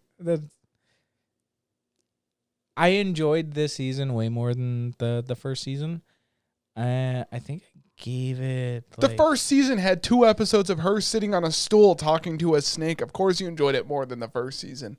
I mean, look, there was still a lot of talking. This is why this show sucks. I mean, what's it got on my anime? Let's find out. 7.36. Wow, that's a whole bunch of shitty, wrong opinions. Clearly, you were the one in the wrong here. I gave it a 7. Listen, 100 million people voted for Donald Trump. 100 million people voted for President Biden. It doesn't mean any of them are right. Harambe should have won. Boom. Facts. I mean, about 100 million people are crying because the fucking killed a gorilla. That gorilla was innocent. You know it. Season 1, by the way, 6.91 on my anime list. Hey, so, nice. like, season 2 was definitely better. Pretty good. Anything's better than shit. I mean, you like to eat shit, so. What? Hey, speaking of shit, hey, NieR Automata. It is not shit. It's not shit. Jackass, for whatever reason's in a bikini, because that's like, hey, all I'm saying is, maybe we need some more screen time of Jackass. Her tits are too wide. Man, I wasn't even talking about that. They're also an android. Yeah. And every so often I forget that, like, 2B and 9S are also androids. Well, that they just have eyes, and they're really striking blue. Yeah, they're like Frank Sinatra blue almost. Hey. Like they're blue right, on calm there. Down, Sinatra lover. Well, that's the best example of blue eyes. Like if you think of someone that has really blue eyes, sky blue. Like you don't have to reference. No, but if you're trying to like put in like what does someone look like with super blue eyes? You just say like Frank Sinatra blue. Like people will say, oh, they got like pretty blue sky eyes. It's like, yo, their eyes are like black. I mean, well, what if people don't know who Frank Sinatra is? Oh yeah, the likelihood of someone not knowing who Frank Sinatra is, that matters. They don't know who Frank Sinatra is, they don't matter. I mean, maybe, I'm sorry that you're a boomer. Sorry, that is one of the greatest singers walked earth. Besides all this on there, 2B and 9S, they do a whole thing. They go play in the water, tee blah, blah, blah, blah. Take off their... Listen, first of all, I got beef with 2B, right? She's like, we can't do that. We're not allowed to have motions. It's against the rules. They're like, I can just take off my mask. It's no problem whatsoever. And then 9S is like, oh, let's play in the water, even though it's against the rules. Oh, heaven forbid we take off our mask. It's like, can you guys just decide what the line is and what the line isn't? Like, what the hell is wrong with you kids? Then there's the lady on the radio that wants to see a goddamn flower. And she's like, oh, my God, Nico, whatever. The flower's beautiful. It's like, chill out, lady. It's a flower. I think what this show is doing is and at least the way I interpret it is it, and it's doing a pretty good job. It's based off a game.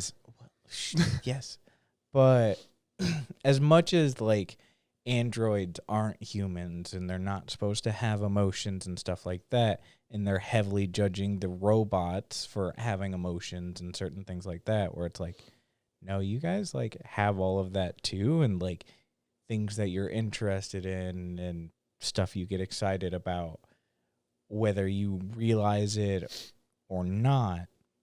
That's just what's happening. And also, those two twins show up again. Mm-hmm. The like android, like super advanced one that grew the other, but one of them's dead now because the little brother was like, "Oh, I don't sense Big Brother anymore anywhere. He's just gone." And they show like stuff dying, and it's like, I imagine his older brother is dead, and the next episode's going to be us watching him get killed potentially on there. I don't think the big one's dead.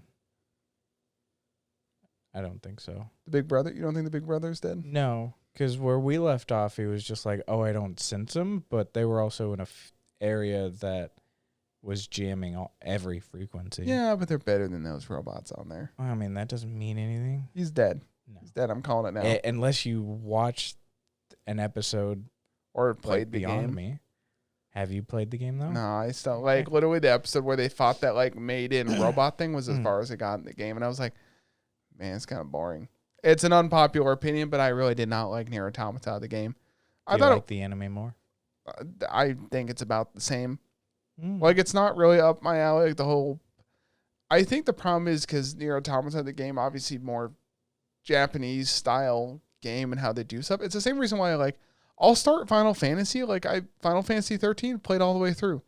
Then it's like, oh, you got to go through it like 2 more times to get some other stuff. I'm like, nah, I'm fine. Final Fantasy 15 was the one with the car that you're pushing. Is that? I don't know. Played that game for maybe 6 hours. Have not touched it since. I don't know. I think it's a thing of it's, how do I describe it? I just lose interest. I don't know why. ADHD brain. Probably. Got to get that adrenaline. Oh, I won the match. Well, ooh, time to go back in. Yeah. I'm going dark streets. Streets of Tarkov is a lot of fun. Yeah, if you're a virgin. But God. No, but the thing is in the show, it's like, man, they're kind of doing this thing where yes, there's stuff going on, but lately it feels like there's been a lot of talking. With here's 30-second fight, boom, that's it. I don't have problems with that. Well, I want more action. Well, I thought this was gonna be more. The way I originally saw the trailer for the show was that I was gonna be way more action going on all the time, kind of levels of almost Demon Slayer, where it's yes, we get to this episode, we have this big fight, because the only really big fight we really had was them fighting A2, the older robot that went rogue for unknown reasons. Yeah, that used to be on Lily's team. Yeah, and I know 9S is trying to figure out why it happened, and he kind of got caught spying on him, but he doesn't think that they know that they know. Yeah. It's a whole weird thing on there. Oh, there was a point where I forgot Jackass did catch an actual fish. Mm-hmm. And she just had to use a grenade. Yeah. She was like, oh, that fish is still alive too. It was flapping and it was that's some bullshit. And she put it in a bucket. It was still alive. I was like, nah, that grenade would have killed that fish, man. That could cause the force through the water. Yeah, it would have killed that fish. But hey, who am I to judge? What actually might be what not. Also, yeah, we left off where was it? This only had 2 episodes. 2B basically gets attacked. Yeah. Going down that hallway. Or was it 9S that got... No, it was 2B. 9S. 9S got attacked. Going down to that hall. He walked into a room with a whole bunch of paintings. 2B was with Jack. So I wonder if A2, the reason why she left is she actually developed feelings. Because you see in the trailer, there's her and a kid that kind of looks like her. So I don't know what's going on, but I imagine maybe something like that. Maybe she was an experimental thing. Maybe A2 and the brother, or Eve is his name. Maybe they're getting a little frisky. Maybe that's why it doesn't sense them. It makes sense. They're in the buildings and all that on there. They're trying to make actual kids repopulate the Earth with a stronger being. They do make no, it's Adam. Sorry, Eve is short-haired one. Yeah. I'm just looking through my notes. I mean, there's literally almost nothing here. Nothing really happened. They made an offhand comment to people like, oh, how does the city still look like this every 1,000 years? The robots are keep rebuilding. It's like, okay, shut up. It's not my fault you can't handle time properly. Yeah, but in all, I mean, I just closed the tab on it too. I don't remember what it had. I'll be honest, where this show sits now, I'm probably going to give it like a 5, maybe a 6. Wow. Even with the story element of it, there's scenes where it just goes on and on and on. And it's just a back forth, rather than like showing other stuff. I don't know. I mean, we still have that was episode 8 we ended on, so they still have potentially 4 more episodes. Yeah, it's to do been a whole bunch delayed again because of COVID-related reasons. That's just the nature of certain stuff right now. Maybe they should be troopers and just go through it. Or do what Studio Mappa does and just take on like 500 projects and just buy every single animator that you can.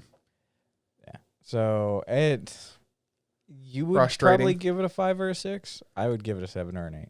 I think an 8's way too high, but you know. You don't like exposition. I'm not saying I don't like it. I'm just complained about how it goes on and on. No, but the problem is they do it way too much because you get to the point of where you're going from like, well, yes, but the problem is like when you advertise your show, it's like a really big kind of like action, like the games, but it's like here's a 24-minute episode. Mm-hmm. You lose 3 minutes to opening ending on there, so you got 21 minutes. And you spend 17 and a half minutes just talking, then you spend 3 minutes of like, let's walk around and not talk, and then like a 30-second fight. It's like, you got to balance it a little bit better than that. I mean, you've played the game. There's lots of exposition in the game. Yeah, but when they start the first episode with this huge fight right off, because that was pretty much the whole episode. I mean, there was like maybe 5 minutes of talking, then a huge fight on there. Sorry, I'm trying to... I gave Girls Last 2 or an 8, and that's literally 2 people having an exposition dump for 12 episodes. But that's pretty much what it was advertised pretty much as, right, when it came out? No, not really. I mean, even at some point, it's NieR Automata. It's advertised as the game. If you know the game, you know there's going to be lots of exposition. Like, even me going into it, I knew that there was going to be some action and lots of talking. Yeah. Well, I know that, but it's like everyone that's played the game and then they want to watch the anime, it's like, hey, you still want some talk, but you pretty much have most of the story already. It's like, give us a little more. I just wish they would add a little more fighting within it. Plus, all the delays don't help me like the show anymore. Makes me like the show a little bit less. I understand why there's delays. It makes sense, but it's like, wow, man, I got people to work through while being sick so you can watch your animes. No, it's taking hire more people and finish it. I'm just saying, like, when you get to watch, like, what was it, like 4 episodes and we had to wait, like, 3 weeks, then we get to watch another 2 episodes, and we're going to have to wait another 2 weeks. It's like, at least Kubo did the smart thing, like, you know what? Next season, buddy. Yeah, well, I feel like delays were just super long. There was only meant to be, like, a 1-week delay for NieR, but things got messed up. Yeah, I feel like if you watch all the way through, maybe it'd be better, but I'm going to stick with maybe, like, a 6 at most. I think that's what I would stick with, a 6. But agree to disagree on there. Hey, speaking of the next show, Trigun Stampede on there. Trigun Stampedo. Okay. Trigun has ended, right? Let me scroll down the Trigun here because we kind of skipped. So I watched episodes 11 and 12 on there. We're not talking about Vinland Saga this week, Justus. We'll talk about that next week. It finally ended, and I went and I rewatched the original at the same time, which was like one day I just spent like 6 hours basically watching the original. Between the two, not taking into account nostalgia, just like the shows as they are, which one I like better? I like the original slightly more. It's very close. Both of them, I like both their stories. I like both the ways they went animation-wise. To be fair, the old one, they kind of do really 3D animation, so it's kind of its own thing. The new show was able to do so much more because they chose to do 3D animation, kept the 3D animation throughout the whole show, so it just wasn't like 1 or 2 things were 3D animation. The whole thing was. So it helped the show a lot because it's kind of its own unique art style. Yeah. Right now on my anime list, when this show started, I think it had something like a 5 because people were prejudging it. It's got a 7.8, and I agree with that. I'd give it an 8. like after all in all. So they hit most of the key points in the beginning, like kind of how the original show was on there. The ending was really good. Not the direction I really thought it was going to go in. I had a rough idea of kind of how it would end, but it ended slightly different than I thought it would. So how the last 2 episodes went, Vash was inside. Vash was basically captured by his brother Knives. And Vash has the power to basically awaken other plants. And these plants are what basically gives the earth, water, energy unlimited. And they explain like, well, these plants are basically a gateway to another world, and it's taking energy from there. So Knives wants to use Vash to open a portal there, and he does. Then they do this really weird twist where like they basically freeze Vash, and they like artificially impregnate all the plants, because the plants are technically like an alien species that fold up to look like a plant. So then they can have their own race of like plant people and kill all the humans, because the humans give nothing to the plants of value, they just take. And Knives is technically a son of one of the plants. It's like very rare that like a human looking person is born out of the plants. Knives and Vash and another gal you find out are the only 3 instances that have ever happened with plants giving birth to actual like people looking things, humanoids. So Knives, Vash, they have their whole fight on there. It was a really cool fight. I won't go into detail about it. But it's basically 2 brothers fighting, which kind of add more to the dilemma of like, oh, you kind of want both of them to kind of make it through. You want Knives to change his beliefs so him and Vash can live. That doesn't happen in the least bit on there. Basically, all the power in the other world is put into kind of like a cube form. Kind of looks like the Tesseract almost. And then Knives is trying to use that to open the portal and finish his plan of like turning basically our world into a safe haven for all these plants. Vash is trying to save the entire human race on the planet. So he's holding the cube. They have this whole huge fight. Like the 3D animation helps so much because they're able to do so much with it on there. Meryl is trying to help save Vash on there, and he just really can't on there. Mr. De Niro is officially dead. He did die last episode, and they confirmed this episode on there. And then Wolfwood is, you think he's going to have a change of heart, but he doesn't. He basically still just kind of disappears without really helping Vash. It's a weird kind of thing. Vash and his brother have a fight, and they do that. There's one thing similar they do at the end.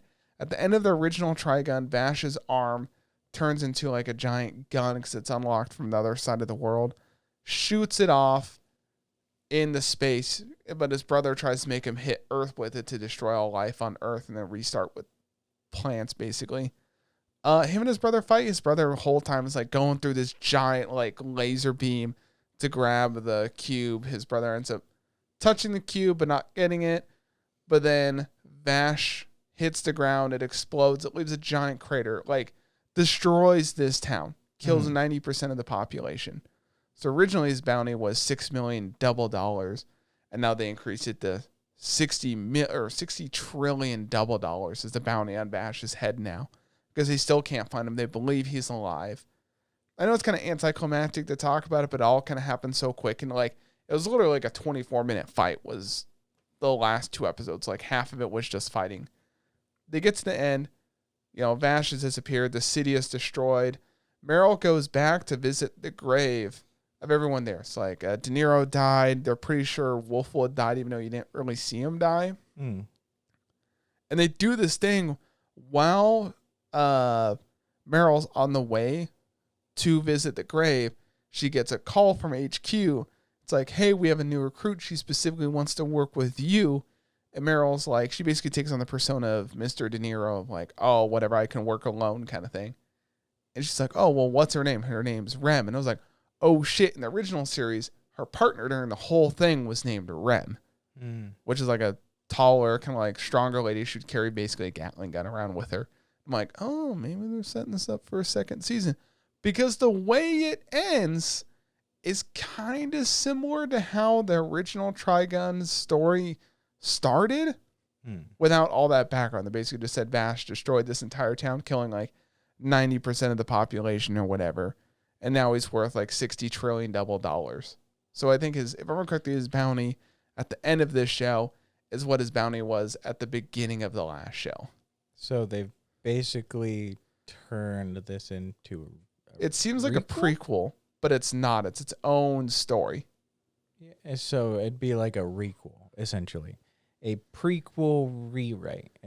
Yeah, I think that's how. I wonder if they're going to try and do a second season. I don't see them doing a second season, but at the end, very, very end, they do this thing where I think it was Meryl was talking to what I thought was Vash playing the piano, but it could have been Knives that somehow lived. Somehow. Because the perks of Knives is he can heal very quickly. He has a lot more powers than just Vash himself. I don't know how it's going to work because they just basically reintroduced Rem. It just could be a one-off thing. I kind of want to see him do a second season if they're planning on following the original as the second season, but it'd be super weird. I don't know how to describe it besides it was good. I enjoyed it. So anyone that we have a mutual friend, she doesn't want to watch it because she doesn't like the CG remake. It's like, no, it was pretty good. I mean, I have another buddy that loves Trigun and has a Trigun tattoo. Watch the new series. He likes it. Yeah.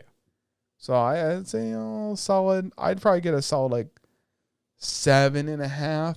Not quite 8, but 7.5 out of 10 on there. But speaking of the sequels and stuff, My Hero. Academia Season 6, which is probably one of the highest rated shows of this season. Yeah. For us on there. It's been redeemed. It 100% has been redeemed on it because we were talking about how it's kind of not great. Biggest news of this, the coolest thing I thought was Stain showing back up. Yes. And he shows back up specifically to convince All Might to not give up. Which, got me a little choked up on, they're not going to lie. But then they do the thing where so you see in the opening theme of the show, right? This is the other show I think would qualify for one of the best openings of the season is All Might's statue, and it has a thing over that says, I am not here, or I'm not here. And you find out every single day, this woman shows up, cleans the statue, takes off the sign. So it's not like someone put the sign and left it there. Someone's trying to put it up every day, and she's taking it down every single day. And you find out that woman is the last person All Might saved as All Might. Mm-hmm. Yeah, and then you cut back to kind of a flashback where you see, and we have seen her before. So it's like, oh, damn. That's really good. My Hero occasionally does this thing with characters where how certain characters are written are really, really good. I think Stain's character is still really, really good. His beliefs still hold up to this day.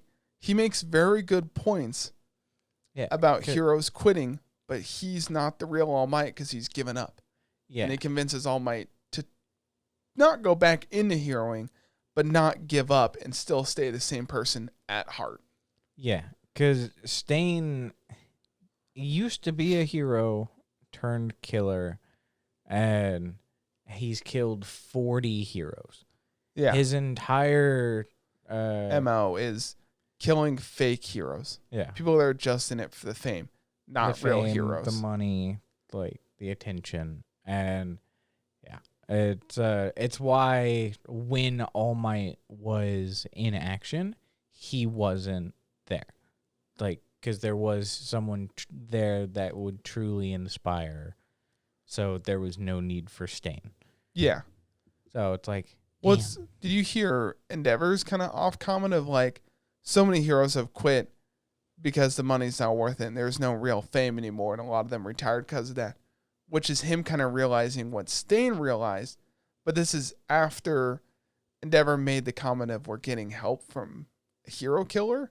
So you realize Endeavor does kind of believe the same thing Stain does, but he never really looked into that as well.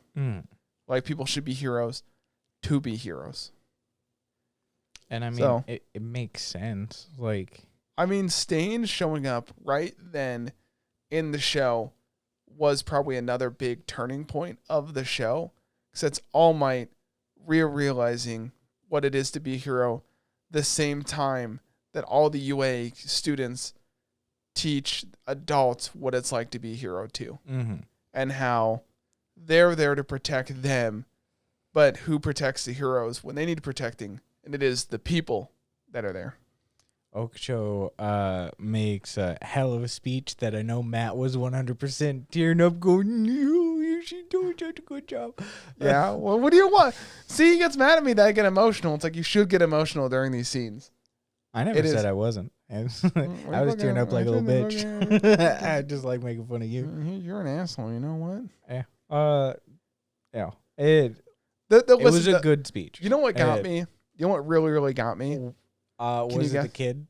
It's, when you see Kota in the background, and then he's like running. I'm about to fucking tear up now when he's running over, because it's like, that was his first real save. Mm-hmm. That was his first official hero. And then you see Kota wearing Deku's shoes, and they're like, I want those. That's a flashback. Because that's what Deku wears. It's like, let's go. Those are the shoes of a hero, I think, is something that he had said. And then you see his first hero save and his most recent hero save both come up to him. So you get to see kind of, how much he's changed, but not changed. Yeah. Plus, there's that like weird moral kind of conundrum that I think they've done a good job of, that crowd mentality of like, no, he's a problem. And then it's like, well, look at things like realistically. Where else can he go? Well, it's still not our problem. And it's like, no, take a look at him. It's a fucking kid. Yeah. This is a high schooler who has sacrificed like everything. Look at how disheveled and just run down he is. So that's what Hawks and Best Genius said too. No, it was Hawks and whoever the multiplier dude is, Cyclone. Whatever his name is. He's like, we should step in. And he was like, no, let the like younger generation tell the older generation rather than like the main heroes. These are kids that still believe to be heroes.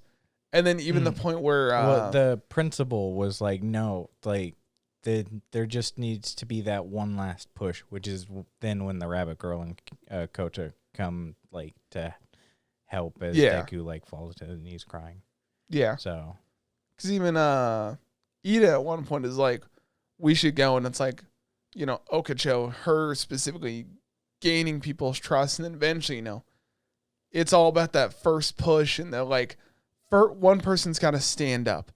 So the kid stands up, then the girl stands up, then that adult, and you realize the adult with the pointy things, he's from like the original season too. Yeah. So it's like, he got to see heroes being heroes. So yeah, but then they hit there's like one of them. I think it's the initial one wearing the T-shirt that's like yelling the short orange hair. Yeah, like he was there when Deku went to like try to stop the blob monster. Like he's in the background of that. Yeah, where like they do a very good job with certain callbacks. Also, that chick with the like vacuum finger stuff, or it's like, why is she hot? Yeah, she's a cutie. So not a hottie, she's a cutie. Whatever. Just saying. But they also hit you at the same time with the, we thought we had a month, but Stains Intel tells us we have like 3 days. So I think next season is the last season. I don't know. I purposely haven't read ahead because I caught up to where this season was starting and then I stopped. And so I feel like maybe I kind of want to read ahead, but sometimes I kind of just want to be surprised about it too. But it's, an 8.4. And I know the Trash Taste guys have talked about how, like, they're not, like, My Hero's not really, like, a shonen. It's kind of, like, too hero-y. Also, oh, my God, there's the point when they have the meeting. I need to sit up for this. Ugh. So, the UN is starting to get involved with all this. Yeah, my God, dude. Hang on. I got to look this up. Don't say a word. Hang on. Are you asking about the name of the hero? Because I already know it. No, it's Stars and Stripes. I was going to, yeah. They're like, the American hero. She just left without saying anything. We couldn't stop her. She's flying in with, like, B-2 bombers, and she's standing on top of one with her team. And it's like United States of America, stars and stripes. And I always love the meme. It's like, America should be the America every country thinks it is. It's like, dude. And then it's like, there's a couple. It's number one heroes around the world. Yeah. It's established that at one point he did a stint in the U.S. and like did hero training there and other places where they have specific heroes that are like they're rearing to go. All Might's made the request for assistance, and they're jonesing. Yeah, like some of those nations. Like one guy's like, "What do you mean? There's paperwork? I need to help my friend." The United States is like, now some of those countries bring up like kind of valid points because they mention it. I think in like season 1 of My Hero, like crime rate in the U.S. is like 20%, but Japan's managed to hold off like less than like 0.25% because of All Might. Yeah, but I feel like how the show might end is all these number one heroes from other nations will come. They'll spend like 3 days training with them or something. Well, these motherfuckers are number one heroes. You think they need some training with like Deku and them, like getting ready for a big assault. Nihongo wakaranai. She's going to speak perfect English. No, just going to have a translator with the whole time. Yeah. By the way, that was, I don't speak Japanese, or I don't know Japanese. Yeah. But it was cool to see. Now we're bringing in legit heroes from other countries, like the American one. I was like, man, she's so fucking American. Like, that is the most American. Blonde hair, blue eyes, fucking United States of America flag everywhere. God, it's so stars cringe. And stripes with the gold cape. It's like, dude, it's cringe, but it's like, man, that'd be a true American hero. There's not a gun on the hip. Never know. I should just whip one out. That has to be like super strong strength. She fucking chugs one bush light and it's fucking game over. That'd be. I have a Sapporo in the other room. God, that would. No. You know what it'd have to be? It can't be a Bud Light. It's got to be a PBR. Ugh. Probably. Actually, probably a Budweiser. No, Bud Light is like the number one beer in America. Yeah, but when you think of like real American, like just classic, like shitty beer. PBR, Pat's Blue Ribbon. It's the cheapest of the cheap. Dude, I'm excited. Think of Mexican beers. Megalo. Sorry. Did you say Megalo? Yeah. Modelo's? Oh, whatever. Megalo? Modelo's? Whatever. I don't care. How dare you be like, we're on there. Yeah, because I drink beer, Matthew. I don't drink beer, and even I know that. You drink more beer than I do. Quinceañera comes out. Quinceañeras is Capri Suns and Modelo's, basically. They did, obviously, at the end of the season, they're like, oh, see you in the 7th season. So it is, like, confirmed. Yeah, to no one's surprise. Like, yeah, I mean, they're kind of They won't do another My Hero season. Surprise Pikachu face. Like, it's, God, it was just so cool. Also, there was one thing I want to point out before we technically end our podcast this week, wrapping everything up. We should wrap it up soon. I'm sweltering in here, my guy. Did you notice Yukihara Okacho sleeps with mittens on? That would make sense. So she doesn't accidentally... Like, I was watching and I was like, is she wearing mittens? And like one of the comments on Crunchyroll was like, she probably sleeps with mittens so she doesn't like accidentally touch her bed and like gravitate up. And I was like... Yeah, that makes sense on there. It's the little details like that that's so nice, though. Yeah. Also, at one point, while Deku was like sleeping, you finally catch that one invisible student again, and just like all busty with just a t-shirt. And it's specifically one of those like, oh yeah, she's a character, and every so often they just have to draw her really weird, or it's just like there's some kids in a t-shirt. Yeah. Like, because she wasn't wearing any, like, gloves on the hands or anything else, and they just cut over to her where it's like, she's the least important character in this entire thing. Yeah, I know we try not to do play-by-play, but, like, I forgot there was even... I'm looking through some of my notes on there. Aizawa's, like, getting a robotic leg. Yeah, Aizawa's got the robotic leg. Like, you're seeing heroes, they're already recovered and ready to go. Yeah, like... We can rebuild them. We can make them stronger. He already said that. One thing I want to point out you haven't seen in a while is Eri in Lemillion, and it's like, oh, I wonder what's gonna happen with them, because remember Lemillion has been spending a while getting his powers back. It's been about a month since the fight, they said, so he's probably back to full strength. But the other thing I wanted to point out was Todoroki finally saying to his dad that like we're in this together. It's like he's ready to face it. So I think I don't know how the series is going to end. I kind of don't want to read the manga. I kind of want to just be surprised when it happens. Mm-hmm. So prediction, it's fair. Deku's dying. No, All Might is definitely dying though. Like, you know what? He's basically set himself up to die. I wonder if it'll be a thing where All for One's about to kill Deku, and then All Might like takes the hit, and that gives Deku enough time to.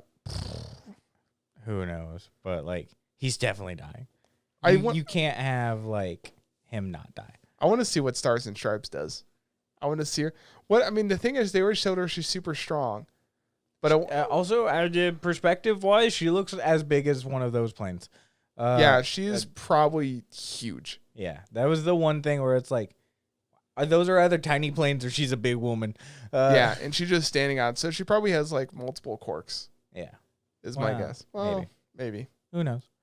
But that's it. That's it. We have this week. We're finally caught up with everything minus he's talking about. What am I talking about? Vinland Saga next week. Yeah. Next Vinland Saga is continuing. So next week we'll be talking about our list. Maybe I'll put up a quick little video with our rundown. We're gonna decide over the next couple of days. We're gonna windle about 4 shows off. Yep. All right. That's all I got. Bye.